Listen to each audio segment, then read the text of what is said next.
হরে কৃষ্ণ।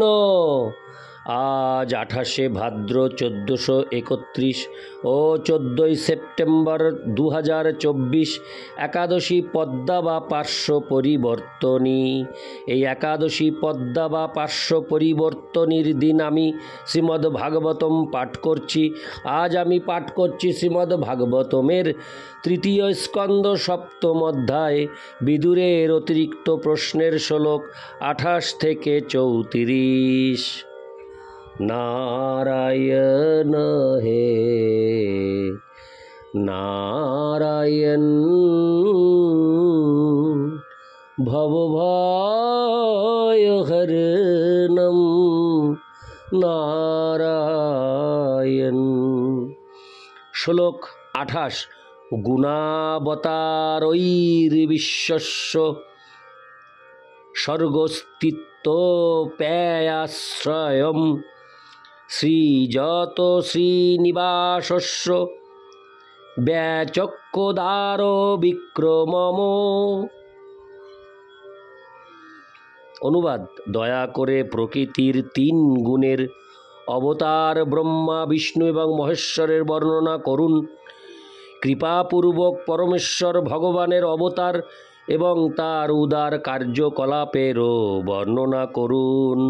তাৎপর্য: যদিও ব্রহ্মা, বিষ্ণু ও মহেশ্বর প্রকৃতির 3 গুণের অবতার এবং সৃষ্টি, স্থিতি ও প্রলয়ের প্রধান নিয়ন্তা, তবুও তারা পরম ঈশ্বর নন। পরমেশ্বর ভগবান শ্রীকৃষ্ণ হচ্ছেন সর্বকারণের পরম কারণ, পরম লক্ষ্য। তিনিই হচ্ছেন সব কিছুর অন্তিমাশ্রয়। ইতি শ্লোক 28। শ্লোক 29। বর্ণাশ্রম বিভাগাংশ্চ রূপশীল স্বভাবত ঋষীণাং জন্মকর্মাণি বেদশ্চ চ বিকর্ষণম। অনুবাদ: হে মহর্ষি, লক্ষণ, আচরণ এবং সম দম আদি স্বভাব অনুসারে মানব সমাজের বর্ণ এবং আশ্রম বিভাগ, মহান ঋষিদের জন্ম ও কর্ম এবং বেদের বিভাগ সম্বন্ধেও আপনি দয়া করে বর্ণনা করুন। তাৎপর্য: মানব সমাজের 4টি বর্ণ এবং 4টি আশ্রম, ব্রাহ্মণ, ক্ষত্রিয়, বৈশ্য এবং শূদ্র তথা ব্রহ্মচারী, গৃহস্থ, বানপ্রস্থ এবং সন্ন্যাসী। এই বিভাগগুলি মানুষের মন এবং ইন্দ্রিয় সংযমের মাধ্যমে লব্ধ গুণ, শিক্ষা, সংস্কৃতি এবং পারমার্থিক উন্নতির ভিত্তিতে করা হয়েছে। এই সমস্ত বিভাগ মানুষের বিশেষ স্বভাবের ভিত্তিতে বিভক্ত, জন্মের ভিত্তিতে নয়।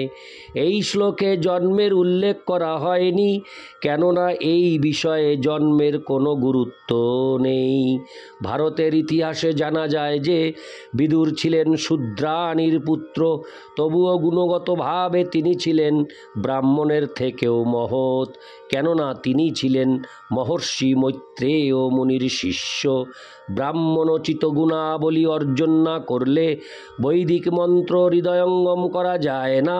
মহাভারত বেদের একটি অঙ্গ, কিন্তু তা স্ত্রী, শূদ্র এবং দ্বিজবন্ধু বা উচ্চ বর্ণের অপদার্থ সন্তানদের জন্য। হরে কৃষ্ণ।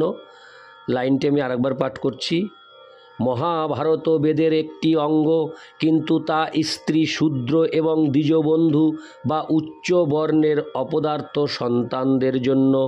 সমাজের অল্প বুদ্ধিসম্পন্ন বর্ণের মানুষেরা মহাভারত পাঠ করার মাধ্যমে বৈদিক নির্দেশ প্রাপ্ত হতে পারেন।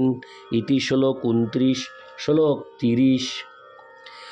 যজ্ঞস্য চ বিতানানি যজ্ঞস্য চ পথো প্রভো নৈষ্কর্ম্যস্য চ সাংকস্য তন্ত্রং বা ভগবৎশ্রিতম। অনুবাদ: আপনি দয়া করে বিধি বিধানসহ যজ্ঞের বিস্তার, অষ্টাঙ্গ যজ্ঞের হরে কৃষ্ণ অষ্টাঙ্গ যোগের পন্থা, নৈষ্কর্ম্য জ্ঞান সাংখ্য দর্শন এবং ভগবদ ভক্তির পন্থা বর্ণনা করুন। তাৎপর্য: এখানে তন্ত্রম শব্দটি তাৎপর্যপূর্ণ। কখনো কখনো ভ্রান্তিবশত মনে করা হয় যে তন্ত্র মানে হচ্ছে ইন্দ্রিয় তৃপ্তি সাধনের পাশবিক আচার, কিন্তু এখানে তন্ত্র বলতে বোঝানো হয়েছে শ্রী হরে কৃষ্ণ শ্রীল নারদ মুনি কর্তৃক সংকলিত ভগবদ ভক্তির বিজ্ঞান। আমি লাইনটি আরেকবার পাঠ করছি। কিন্তু এখানে তন্ত্র বলতে বোঝানো হয়েছে শ্রীল নারদমুনি কর্তৃক সংকলিত ভগবদ ভক্তির বিজ্ঞান। ভগবদ ভক্তির পন্থার এই সুনিয়ন্ত্রিত ব্যাখ্যার যথার্থ সাহায্য অবলম্বন করে মানুষ ভগবদ ভক্তির মার্গে উন্নতি সাধন করতে পারে। সাংখ্য দর্শন জ্ঞান অর্জনের মৌলিক পন্থা, যা মহর্ষি মৈত্রেয় কর্তৃক বিশ্লেষিত হবে। দেবহূতি পুত্র কপিলদেব কর্তৃক প্রবর্তিত সাংখ্য দর্শন হচ্ছে পরম তত্ত্বজ্ঞান লাভের প্রকৃত উৎস। যে জ্ঞান সাংখ্য দর্শনের ভিত্তিতে প্রতিষ্ঠিত নয়, তা কেবল মনোধর্ম প্রসূত জল্পনা কল্পনা মাত্র, এবং তা থেকে কখনোই যথার্থ লাভ হতে পারে না। ইতি শ্লোক 30। শ্লোক 31। পাষণ্ড পথ বৈষম্যং প্রতিলোম নিবেশনম জীবস্য গতয় যাস্য যাবতীর গুণকর্মজা। অনুবাদ: দয়া করে পাষণ্ড মার্গের অপূর্ণতা এবং বৈষম্য, প্রতিলোম এবং গুণ ও কর্ম অনুসারে বিভিন্ন জনিতে জীবের গতিবিধি আপনি বর্ণনা করুন। তাৎপর্য: জড়া প্রকৃতির ভিন্ন ভিন্ন গুণের জীবেদের সংযোগকে প্রতিলোম বলা হয়। শ্রদ্ধাহীন নাস্তিকেরা ভগবানের অস্তিত্ব বিশ্বাস করে না এবং তাই তাদের দর্শনের মার্গ পরস্পর বিরোধী। নাস্তিক দর্শন কখনোই পরস্পরকে সমর্থন করে না। প্রাণীদের বিভিন্ন প্রজাতি প্রকৃতির গুণের বিবিধ সংমিশ্রণের প্রমাণ। ইতি শ্লোক 31।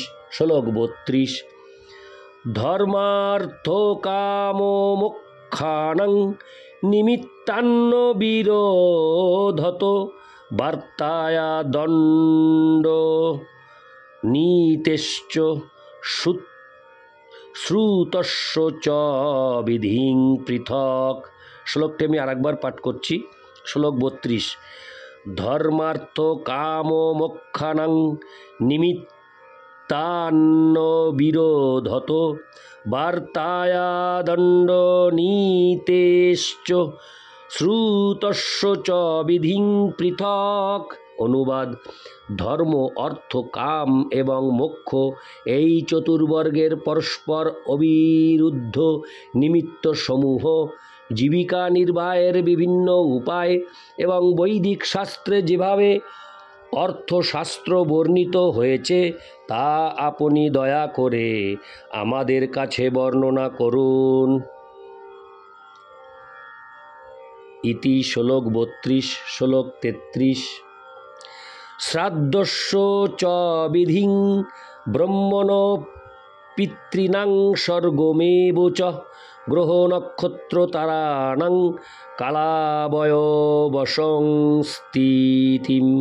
অনুবাদ: হে ব্রহ্মণ, আপনি দয়া করে শ্রাদ্ধবিধি, পিতৃলোকের সৃষ্টি, গ্রহ নক্ষত্র ও তারকাবলীর কালচক্র এবং তাদের অবস্থান সম্বন্ধে বর্ণনা করুন। তাৎপর্য: বিভিন্ন গ্রহ নক্ষত্র ও তারকায় দিন এবং রাত্রি তথা মাস এবং বছরের কালের পরিমাণ ভিন্ন ভিন্ন। চন্দ্র, শুক্র আদি উচ্চতর গ্রহে কালের পরিমাণ পৃথিবীর থেকে ভিন্ন।